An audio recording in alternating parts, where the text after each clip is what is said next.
Abra sua Bíblia, por gentileza. Livro do profeta Isaías, capítulo de número 9.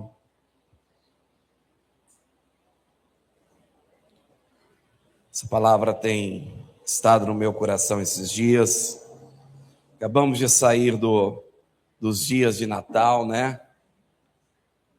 Festejamos, celebramos, nos alegramos em família e principalmente nos recordamos da figura principal do Natal, amém? Nos lembramos de Jesus, sim ou não? Embora não haja uma data que a gente possa afirmar, olha, essa é a data que Jesus nasceu. Mas essa é a data que foi escolhido, né? Alguém ao longo da história escolheu para ser a celebração do nascimento de Jesus. Então, nada mais propício do que nós temos um período, né, para esse momento. O Natal, ele simboliza isso, representa isso. Só que mais que o nascimento de Jesus, nós precisamos trazer à memória de todo o benefício que ele nos fez, aquilo que ele já conquistou em nosso favor, toda a sua obra redentora, toda a sua entrega, o seu sacrifício na cruz do Calvário por nós, para nos restaurar, para nos resgatar, tudo aquilo que ele conquistou na cruz em nosso favor. Porque Jesus poderia ter nascido e ter marcado a história, mas não ter nos oferecido nada, não ter nos deixado nada, porque nós não tínhamos mérito nisso, nós não merecíamos o que ele fez por nós. Mas ele decidiu fazer algo em nosso favor. Isaías, muitos anos atrás, antes da vinda de Jesus, ele viu brilhando uma luz nas trevas, ele viu um vislumbre de uma esperança para o futuro, enquanto o seu povo estava em sofrimento. E eu quero falar um pouco sobre isso com você hoje à noite. Isaías capítulo 9, versículo 1. Isaías capítulo 9, versículo 1. A palavra do Senhor nos diz assim: aos que estavam aflitos, porém, não haverá mais obscuridade. No passado, ele humilhou a terra de Zebulon e a terra de Naftali, mas nos últimos a enobreceu junto ao caminho do mar, além do Jordão da Galileia das nações. Versículo 2. O povo que andava em trevas viu uma grande luz. Sobre os que habitavam na região da sombra da morte, resplandeceu a luz. Versículo 3. Tu multiplicaste este povo e alegria lhe aumentastes.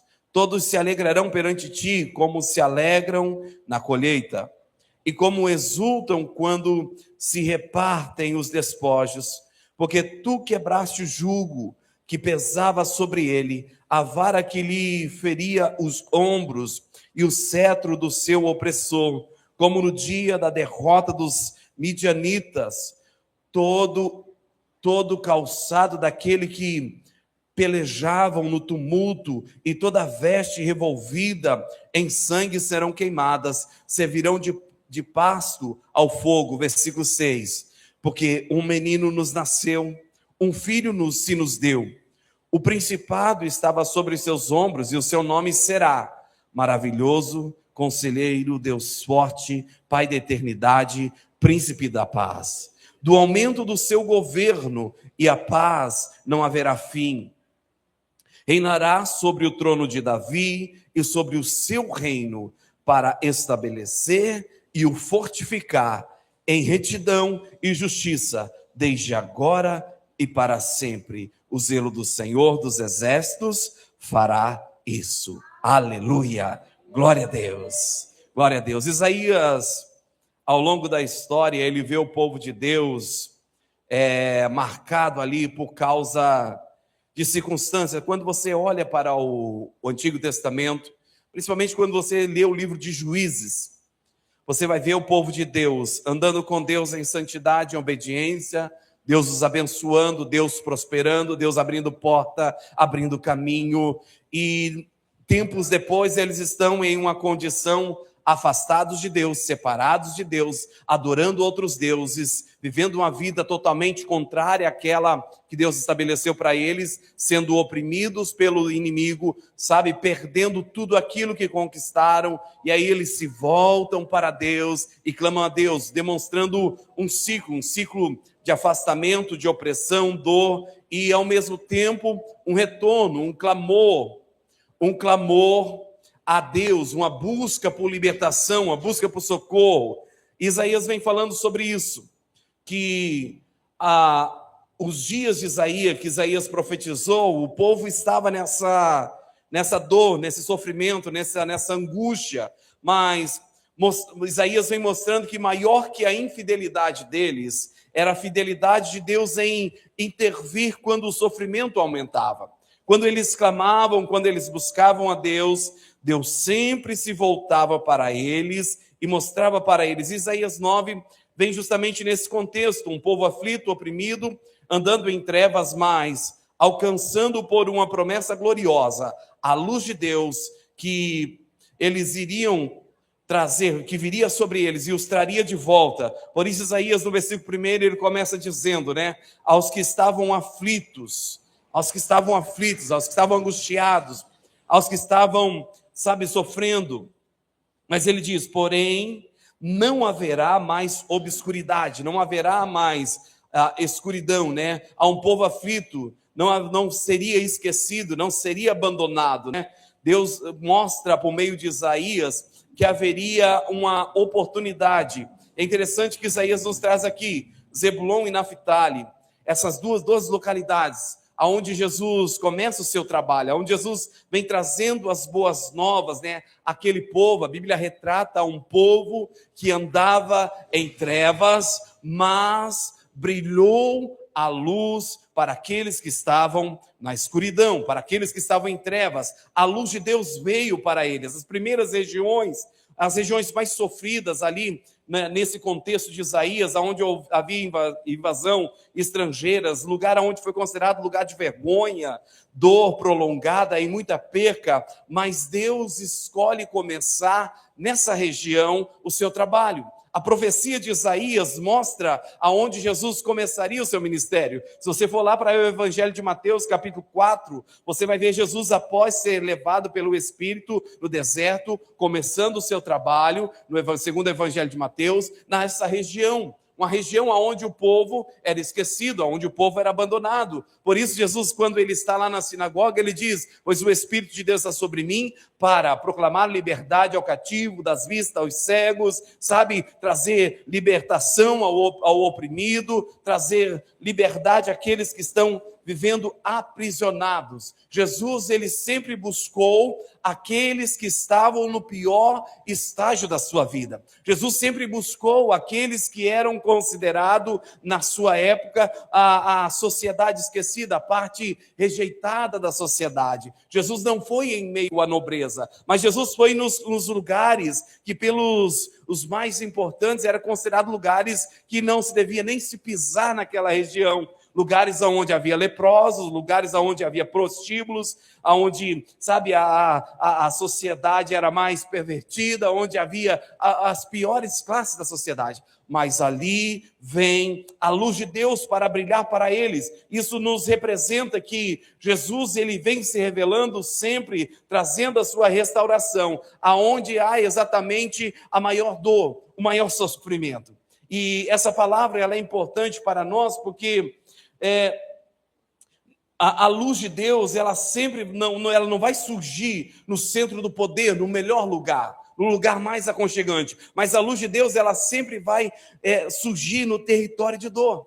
Às vezes, nosso sofrimento, na nossa aflição, na nossa angústia, nos nossos piores dias, nós tendemos a olhar para a situação e pensar que somos esquecidos de Deus. Mas são nos piores dias onde Deus se revela para nós. São nas piores aflições, os momentos mais tristões da nossa caminhada, que quando nós buscarmos a Deus, nós iremos encontrá-lo. Porque todas as vezes ao longo da história do povo de Israel, todas as vezes que eles estavam no pior momento da sua vida, no pior momento da sua dor, do seu sofrimento, era ali que Deus se revelava.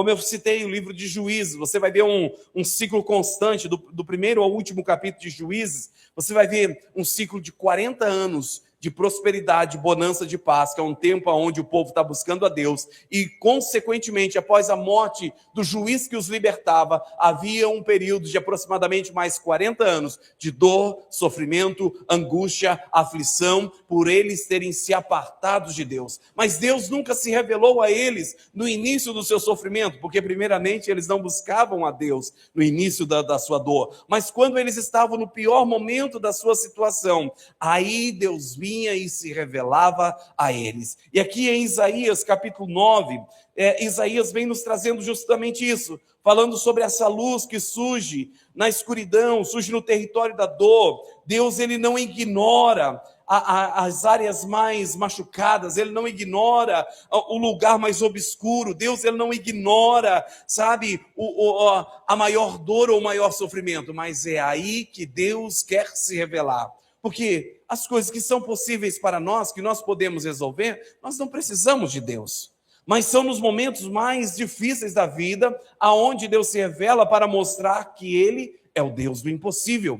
Ele é o Deus que muda toda e qualquer circunstância e situação. Há um desejo de Deus em visitar aqueles que estão no pior dos seus sofrimentos, porque quando nós olhamos para a história de Israel, quando eles estavam no Egito, sendo oprimido por Faraó, Deus atendeu a oração deles, quando a opressão estava mais pesada sobre eles. Aí Deus levanta a Moisés, traz Moisés de volta ao Egito, para então poder começar o processo de libertação do seu povo. Mas é interessante porque não é que Deus está esperando chegar o pior momento da nossa vida, é porque nós só intensificamos a nossa busca por Deus quando não temos mais saída, sim ou não? Quando a gente não acha mais solução, sabe aquele momento que você corre de um lado e para o outro e não encontra uma resposta, uma direção, aí você lembrou, opa, vou buscar a Deus. Aí você lembrou, para ter uma igreja aqui perto, eu vou lá na igreja, aí você busca a Deus. Mas a boa notícia para nós é que, mesmo quando Deus é a última procura nossa, quando Deus é o objeto de busca para nós, Deus está pronto para nos atender. Não importa a jornada que nós estejamos caminhado, não importa a situação, a condição que nós estejamos, Ele está pronto para vir com sua luz. E essa luz de Deus, ela vence as trevas. Ela é uma luz que vem justamente para trazer novidade de vida, porque em Isaías 9:2 ele diz: o povo que andava em trevas, o que aconteceu com eles? Eles viram uma luz. Eles viram uma luz. Queridos, e quantas vezes há trevas nas nossas almas, nos nossos corações, quantas vezes o nosso interior é tomado por trevas de medo, de insegurança, de incerteza, de dor, de sofrimento, de aflição, sabe, tantas coisas que tomam os nossos corações e nos colocam em uma escuridão onde nós não conseguimos ver uma esperança, onde nós não conseguimos ver uma luz. Mas Isaías está profetizando e dizendo que Jesus, ele seria essa luz que iria dissipar as trevas. As trevas aqui não são apenas as questões sociais à nossa volta, mas são principalmente as coisas espirituais: culpa, pecado, morte, afastamento de Deus. E João, ele confirma isso dizendo lá em 1 João 1,5, ele fala que Deus é a luz e nele não há escuridão alguma. Ou seja, quando nós, embora estejamos em densas trevas, clamamos por ele, a luz dele vem, brilha em nós, dissipa as trevas de nós e nos leva a um novo caminho. Esse Deus, ele vem, não importa a escuridão que nós estejamos, ele vem com o seu poder, e aonde ele chega, toda sombra de morte tem que desaparecer, ela perde a força, toda a sombra do medo, sabe, toda a sombra do pecado, tudo aquilo que possa trazer obscuridade à nossa vida, ao nosso coração. A presença de Deus, ela é poderosa para dissipar essas trevas, para mudar isso. E quem anda com Cristo, conforme João nos ensina, ele vai viver numa vida onde há luz, ele vai viver de uma forma mais definida, mas não pela escuridão, mas agora definida pela luz da vida de Deus em sua vida. Por isso o salmista no Salmo 119 ele diz: lâmpada para os meus pés é a tua palavra e luz para os meus caminhos. As verdades de Cristo são poderosas para dissipar as trevas das incertezas e para redefinir a nossa vida. A verdade de Cristo, ela é poderosa para nos levar a viver uma nova vida, aonde a luz de Deus passa a imperar e as coisas diante de nós se tornam mais claras, e Ele vem com essa luz, trazendo a libertação essa que vem quebrando o jugo, vem tirando o peso da opressão, porque Ele diz no versículo 3, né, de Isaías 9, Ele fala: tu multiplicaste esse povo e a alegria lhe aumentastes. Glória a Deus. Entenda isso, queridos. A luz de Deus, às vezes, quando nós a recebemos, muitas vezes pelo fato dela expor as nossas mazelas, os nossos pecados, porque sempre a luz de Deus vai mostrar a realidade a nosso respeito, nós tendemos a nos fugirmos dela, para ocultar a realidade que há em nós. Mas a luz de Deus, ela não vem para acusar ou condenar nós dos nossos pecados, muito pelo contrário, a luz de Deus, ela vem expondo os nossos erros para nos pôr em um lugar de liberdade, aonde possamos viver uma vida nova com Deus, livre de tudo aquilo que possa nos aprisionar. Por isso Paulo fala em Romanos 8, portanto, agora nenhuma condenação há para os que estão em Cristo Jesus, porque os que estão em Cristo Jesus estão vivendo debaixo dessa luz. Então toda a verdade está esclarecida por causa da luz de Deus em nós, e Ele nos põe em liberdade de tudo aquilo que nos prendia nas trevas. Então essa luz, ela vem para nos trazer uma nova vida, uma vida de libertação, de todo jugo, de todo peso, e nos trazer principalmente uma vida de alegria. Porque convenhamos, quem vive alegre debaixo da acusação do pecado? Você pode até ter momentos de alegria, mas quando a culpa do pecado vem sobre você, quando a acusação é colocada diante de você, qual o sentimento que vem em você? É tristeza. É você querer se esconder por causa do erro que você cometeu, por causa das suas falhas, por causa das suas fraquezas. Por isso Cristo vem com essa luz que quebra esse jugo e nos põe em libertação. Por que Ele faz isso? Porque quando Cristo entregou a sua vida lá na cruz do Calvário, em meu e em seu favor, Paulo vai dizer que Ele rasgou a cédula de condenação que havia contra nós. Quando Cristo se entregou por mim e por você, Ele pagou o preço da culpa e do pecado que havia sobre nós. Ele pagou todo o preço para nos declarar a liberdade. E essa luz de Deus, ela vem justamente para nos esclarecer essa verdade, que o jugo é quebrado, a vara do opressor é despedaçada, ao fim da violência contínua do inimigo, de Satanás, contra as nossas vidas. Satanás já não pode ficar lançando ao nosso rosto, falando: você não pode buscar a Deus, você não tem o direito de viver essa nova vida, você não tem o direito de andar dessa forma, e apontando o passado para nós, porque nós já não estamos definidos mais conforme o nosso passado, mas nós estamos definidos a partir do momento que passamos a andar nessa nova vida, por meio dessa luz. Essa luz que nos define, essa luz que declara quem somos, essa luz que nos leva a uma nova vida, a um novo caminho. Então, essa luz de Cristo, ela é libertadora. Ela traz vitória para nós, nos liberta do jugo, nos liberta da vara, nos liberta da violência que o mundo, a opressão de Satanás traz sobre nós. E isso aponta para o agir de Deus como Ele fez ao longo da história, né? Algo poderoso, não pela força humana, mas pelo poder de Deus, algo que vem por causa, mediante da graça de Deus, né? Trazendo libertação, trazendo algo novo, porque o que Isaías está dizendo aqui, ele não está falando de alguém que se ajustou para agradar a Deus e conseguiu se libertar, mas ele está dizendo que havia uma luz que estava raiando, que viria para eles e os libertaria, não por causa da sua capacidade, não por causa da sua força, mas por causa do poder dessa luz na vida de quem o recebesse. É o que ele fez ao longo da história, quando ele liberta o povo de Midian. Quando você vai lá para Juízes 6, você vê a história de Gideão, a maneira magnífica que Deus liberta o seu povo da opressão.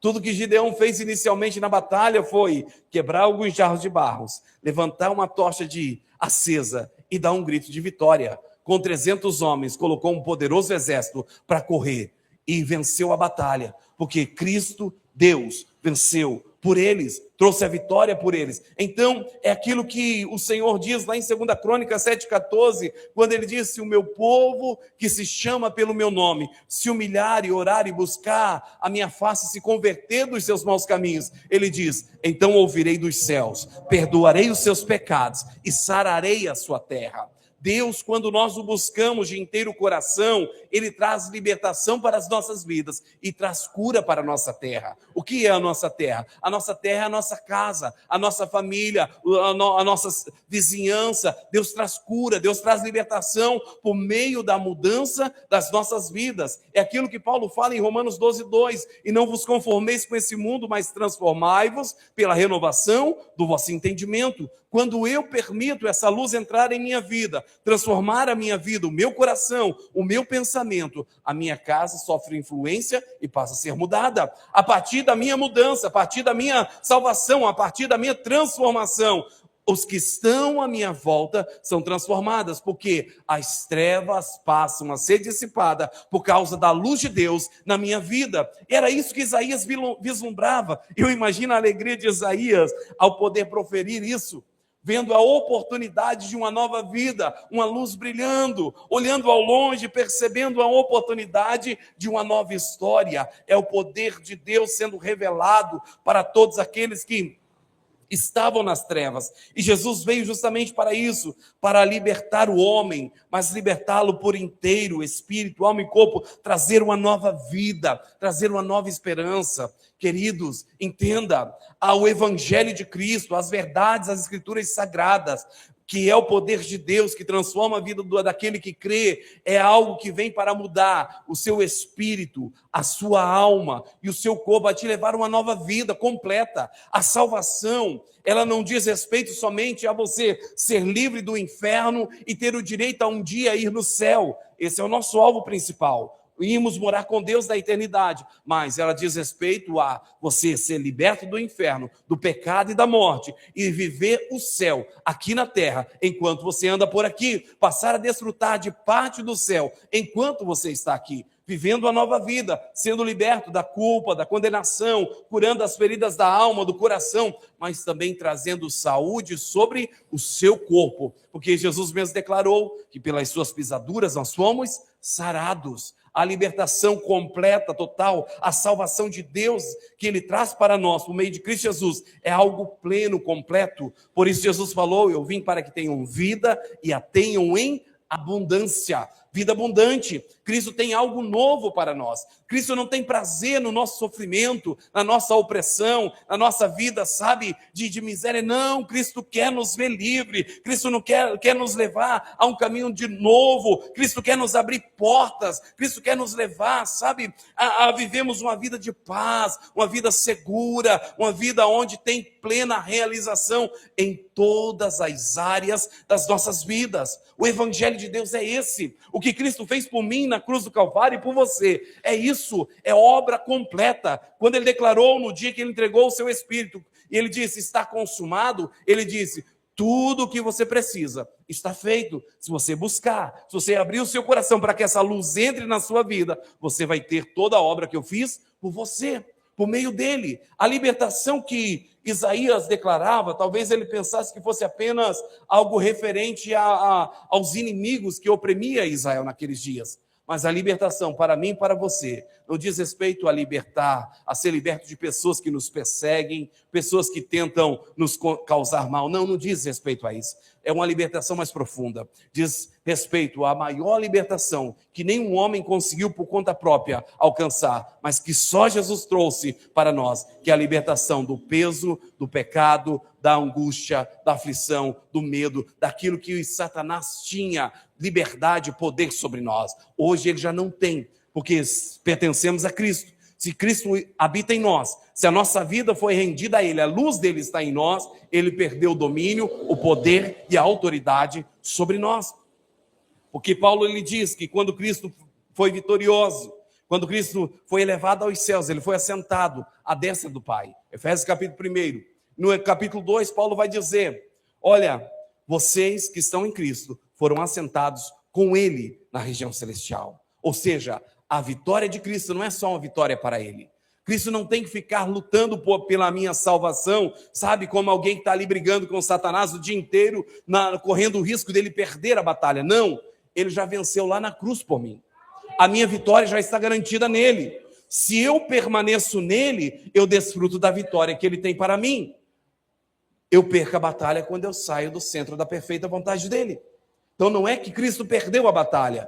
Fui eu que decidi não andar mais com o vencedor e jogar no time do perdedor. Porque Satanás já é um derrotado. Então ele não tem poder sobre a minha vida, ele não tem poder sobre a minha casa, ele não tem domínio sobre as minhas coisas, porque eu pertenço a Cristo. E todos aqueles que pertencem a Cristo alcançar essa vitória por meio de Cristo Jesus. O meu e o seu papel é permanecer na palavra dele, é andar segundo aquilo que ele nos orienta, aquilo que ele nos dirige. Por isso ele declara lá em Jeremias capítulo 29, versículo 11, ele diz: eu bem sei os pensamentos que tenho a vosso respeito, são pensamentos de paz e não de mal, para vos dar o fim que desejais. E olha em que contexto que Deus fala isso.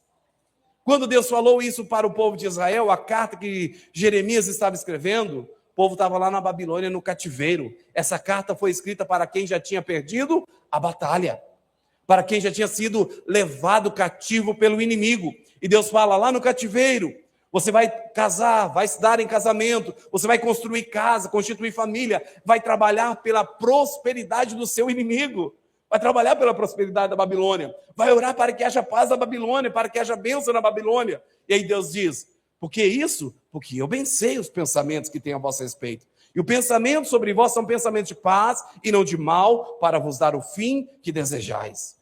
É aquilo que eu disse, queridos. Quando a luz de Deus brilha em nós, as nossas verdades são expostas. Os nossos erros, as nossas fraquezas, os nossos caminhos errados, os nossos maus pensamentos. E aí a palavra, ela nos confronta. Que a palavra que não confronta o seu pecado, tem coisa errada.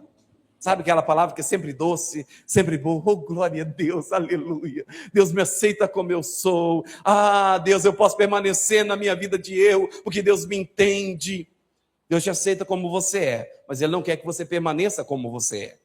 Ele te aceita da forma como você é, para transformar a sua vida, para mudar a sua história, porque Ele tem novidade de vida para você. Tem novidade de vida. E aí, quando Ele nos leva a esse confronto, é onde nós encontramos os babilônicos. É como se estivéssemos sendo vencidos pelos inimigos. As nossas fraquezas são reveladas. E aí nós nos vemos em situações de desconforto. Mas a palavra de Deus, para nos transformar, ela precisa nos colocar nessa situação de desconforto. É aquilo que Pedro diz em 1 Pedro, que nós precisamos ser provados pelo fogo, assim como o fogo refina o ouro. A nossa fé, a nossa vida com Deus, ela precisa ser provada pelo fogo. Vai passar por situações, a palavra vai nos confrontar. Deus vai nos levar em momentos de confronto. Para quê? Para podermos nos ajustar ao padrão de Deus, para desfrutarmos daquilo que Ele prometeu. Porque toda promessa de Deus tem os seus parâmetros, tem os seus princípios, tem os seus meios para alcançá-la. Cristo já nos abençoou com todas as sortes de bênção nas regiões celestiais. Tudo o que você precisa, Cristo já fez por você. Mas agora você precisa acessar. Está onde? Está nas regiões celestiais. Você precisa se ajustar à palavra dele para alcançar. Como que eu me ajusto à palavra dele? Permitindo essa luz irradiar toda a minha vida. Porque às vezes a gente aceita Cristo, entrega a vida para Cristo, ele fala: vem, Senhor, Deus, eu estou numa tristeza, numa angústia, no medo, e a luz de Deus vem, e aí vem a paz de Deus ao meu coração, amém, glória a Deus, estou melhor. Mas aí tem uma parte da sua vida, e você fala: não, Deus, aqui eu vou fechar as cortinas, a porta, colocar alguma coisa nas arestas, para que não entre a luz, porque essa parte eu quero, essa parte da minha vida eu quero que o Senhor deixe do jeito que está, porque eu gosto desse jeito. Você não deixa Cristo mudar. A luz de Cristo não é para entrar em uma parte da sua vida, não é para tomar uma parte do seu coração. Deus quer toda a sua vida, porque Deus não divide o espaço com ninguém. A luz de Deus precisa entrar em todas as áreas da sua vida. E sempre vai entrar em áreas que vão confrontar, mas nós precisamos entender. Ele sabe os pensamentos que tem a nosso respeito. E os pensamentos que ele tem sobre nós, aquilo que ele nos confronta, aquilo que ele nos propõe para a mudança, não é para o nosso mal. Não é para o nosso mal, é a luz de Deus nos levando a um caminho de vitória. Os pensamentos dele é para nos dar um futuro. O futuro que o nosso coração deseja precisa ser ajustado com a sua soberana vontade. E Isaías vem trazendo justamente isso. Isaías vem falando, olha, talvez você esteja nessa estreva, mas veio a libertação. E essa libertação é por inteiro. E como vem essa libertação?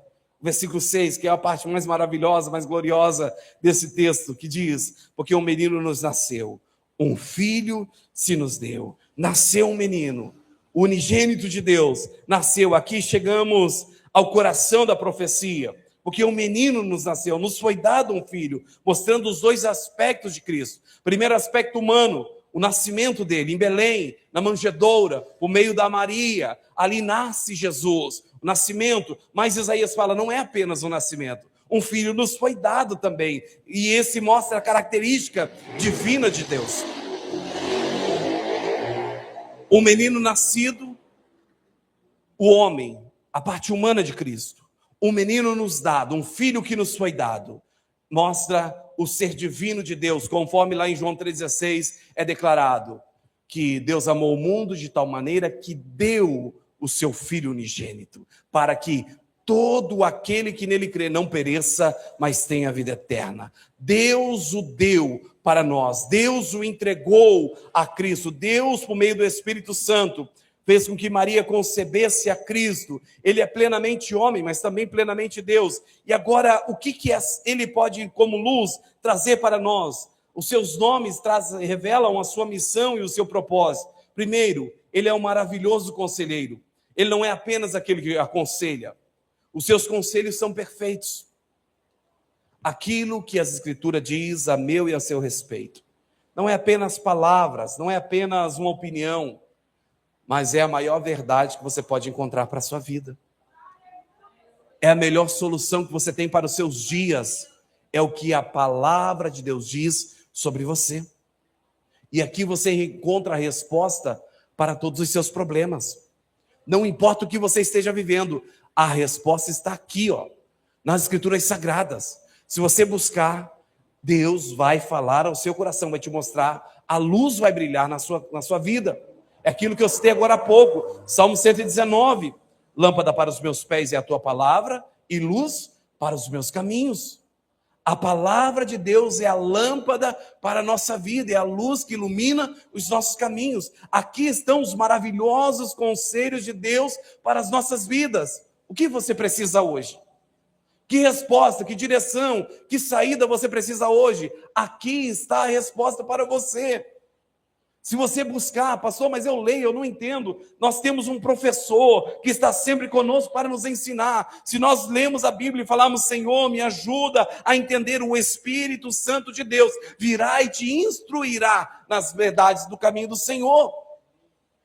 Você não depende de mim para te apontar, olha, irmão, é aqui, vira ali, vai. Não, o Espírito Santo de Deus é o nosso professor, é o nosso instrutor. Lá no seu secreto, na sua necessidade, você clama a Ele, Ele te responde, Ele te atende. Porque Ele diz, clama a mim e responder-te-ei. Ele diz, buscar-me-eis e me achareis, quando me buscar de todo o vosso coração. O segredo é coração sincero, verdadeiro diante dEle.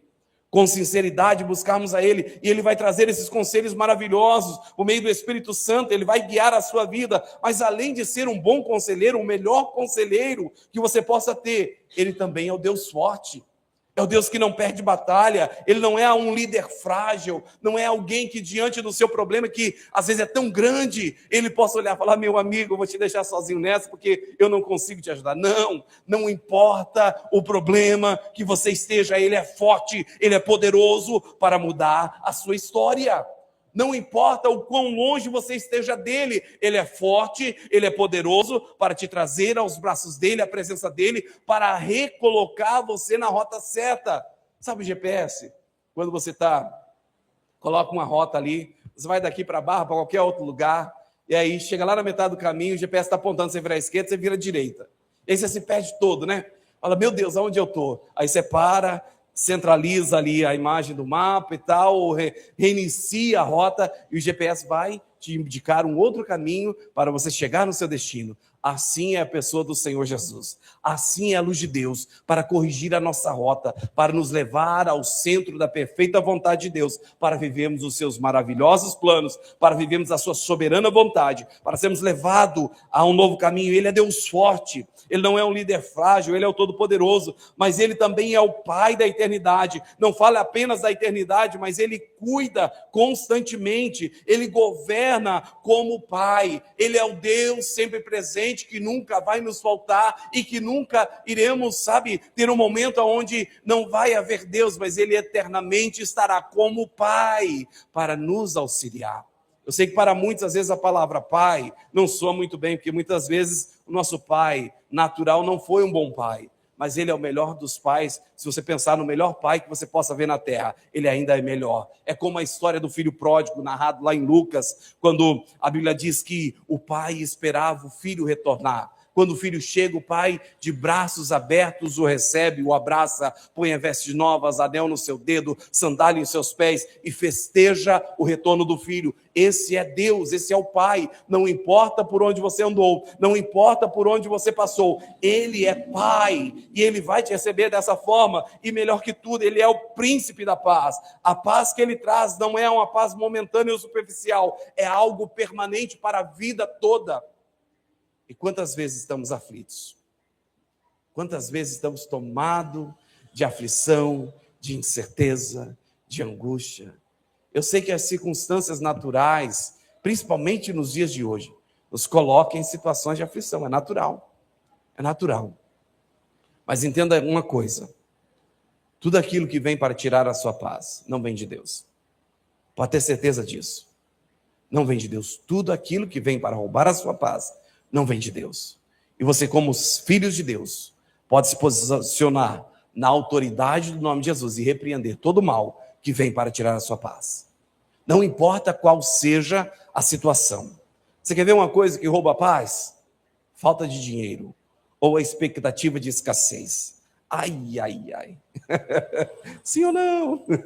Faltou dinheiro, você fala, meu Deus, as duas mãos na cabeça, se houver cabelo, né? As duas mãos ali começam para onde eu vou? O que eu faço? Ai, meu Deus, alguém fala bom dia, você fala, quem tem de bom? O que está acontecendo, né? Mas o nosso Deus, Ele é o príncipe da paz. A paz que não depende de situações para ela. É uma paz que excede todo o entendimento. É aquela paz que pode 1000 cair ao meu lado, 10.000 à minha direita, mas eu estou em paz porque eu não serei atingido, porque eu fiz do Senhor o meu lugar forte, o meu refúgio, a minha proteção. É o que diz o Salmo 91. Ele é o nosso refúgio, a nossa fortaleza. Ele é o lugar de descanso. Ele é o príncipe da paz. É a nossa paz. É a nossa paz. Então, que perigo pode haver se estivermos nele, sabe? E ele traz esse reino eterno, justo, inabalável para nós, como diz o versículo 7, do aumento do seu governo, a paz não haverá fim, a paz vai permanecer eternamente, independente do que aconteça. Pastor, as coisas estão indo de mal a pior, eu não sei o que vai ser do próximo governo. Pastor, olha, a expectativa dos especialistas, são os especialistas, pastor. Estão dizendo, pastor, as portas de emprego, as empresas estão fechando, as coisas estão ficando cada vez mais caras, a inflação está subindo, sabe? Não tem expectativa de futuro. Se o seu futuro estiver no homem, pode se colocar em desespero. Mas se o seu futuro está em Deus, pode descansar o seu coração, porque não importa o que o homem faça, não importa o que o homem diga, não importa o que o homem planeja, Deus, Ele garante a sua segurança, Deus, Ele garante o seu futuro, Ele é o Deus da paz, e nele, em meio ao caos, nós temos paz, em meio à turbulência, em meio à tribulação, nós temos paz. Prova disso, Jesus na primeira tempestade com os discípulos, aonde Jesus estava em meio à tempestade com os discípulos estavam lá no barco, tirando água do barco. Ai, meu Deus, nós vamos afundar, nós vamos morrer. Ah, Senhor, não tem mais saída. Jesus estava onde? No barco dormindo. Jesus estava em um lugar diferente? Não, Jesus estava no mesmo barco que eles, na mesma tempestade. Talvez estava até todo respingado da água do mar. Mas o que Jesus fazia? Dormia. E quando eles acordaram Jesus em meio à tempestade, o que Jesus fez? Vento, água, o que houve?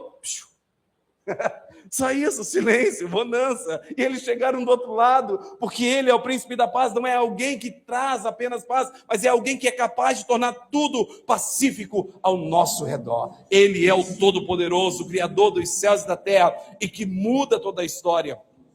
E do aumento do seu governo e da paz, ele traz ali esse novo reino para nós. Não é um reino limitado pelo tempo, não é um reino sustentado pela injustiça, não termina em crise. Ele governa com justiça, com fidelidade, com zelo, o do Senhor dos Exércitos. O que começou espiritualmente na primeira vinda, será plenamente visível na segunda vinda. Mas essa obra não é para aguardarmos acontecer. Essa obra que começa do contexto espiritual, ela se materializa no nosso tempo. Porque, como Paulo diz, aquele que está em Cristo é uma nova criatura. Não vai ser, é. Mas pastor, eu aceitei Jesus e não mudou nada. Permaneça em Cristo que você vai ver a mudança. Porque aquele que genuinamente aceita Jesus, Deus muda o coração. E essa mudança que começa aqui no íntimo do nosso ser, ela vai se externalizando. Sabe?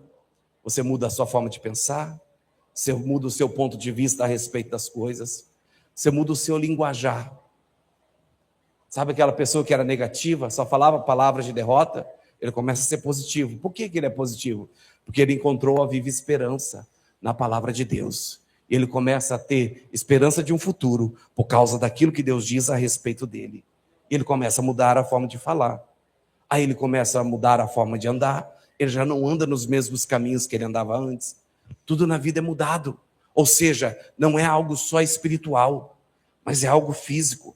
A mudança também é externalizada, é materializada, acontece materialmente nas nossas vidas, quando essa luz brilha em nós. Isaías, ele vem justamente para isso, para nos lembrar que Deus não responde ao sofrimento com silêncio, mas com a vinda do seu Filho. Jesus é a resposta para o seu sofrimento. Porque um menino nasceu, um filho nos foi dado. Por isso você pode ter esperança de um futuro. Porque um menino nos nasceu, um filho nos foi dado. Você pode descansar o seu coração, porque há esperança para você, independente da situação, do lugar aonde você esteja. Um menino nos nasceu, um filho nos foi dado. Por isso, você pode alegrar o seu coração, porque a resposta, a saída para a sua vida. Porque um menino nos nasceu, um filho nos foi dado.